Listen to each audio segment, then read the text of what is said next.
2 pistolets dont un automatique et 2 machettes ayant des dents. Voilà une partie de l'arsenal qu'utilisait ce gang de présumés braqueurs pour terroriser les habitants de plusieurs grandes villes du Cameroun. Après avoir ciblé les domiciles, ils planquent aux encablures des domiciles. Et lorsque les victimes regagnent les domiciles, au moment d'ouvrir le portail, c'est avec une violence indescriptible qu'ils se ruent sur les victimes et sous la menace des armes, ils les dépossèdent de leurs biens et d'énormes sommes d'argent.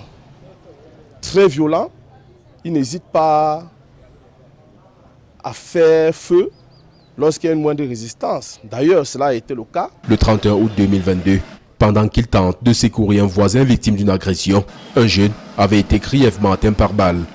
À la suite de ce énième forfait, la traque de ces hors-la-loi va s'intensifier et aboutir à un dénouement heureux. Le chef de ce gang, qui a été plusieurs fois géolocalisé dans les villes de Douala, Buea et Limbe, se manifestait par son extrême volatilité, ce qui rendait son interpellation difficile.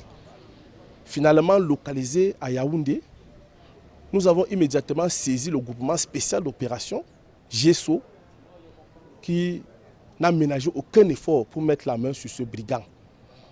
Son exploitation par les collaborateurs de cette unité spécialisée va leur permettre de mettre la main sur les 3 autres membres du gang, ainsi que 2 armes à feu et des munitions.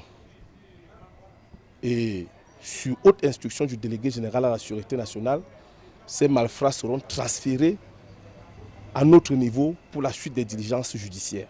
La division régionale de la police judiciaire de l'Ouest qui a mené l'opération met en garde les autres brigands encore en liberté. Tous ceux qui sont encore dehors sachent que n'importe où ils se trouvent dans toutes les régions du pays, ils peuvent être interpellés parce que nous travaillons en synergie. L'interpellation de ces présumés malfrats est le fruit de la collaboration entre différentes unités de police, une collaboration saluée par le chef de la police judiciaire à l'Ouest.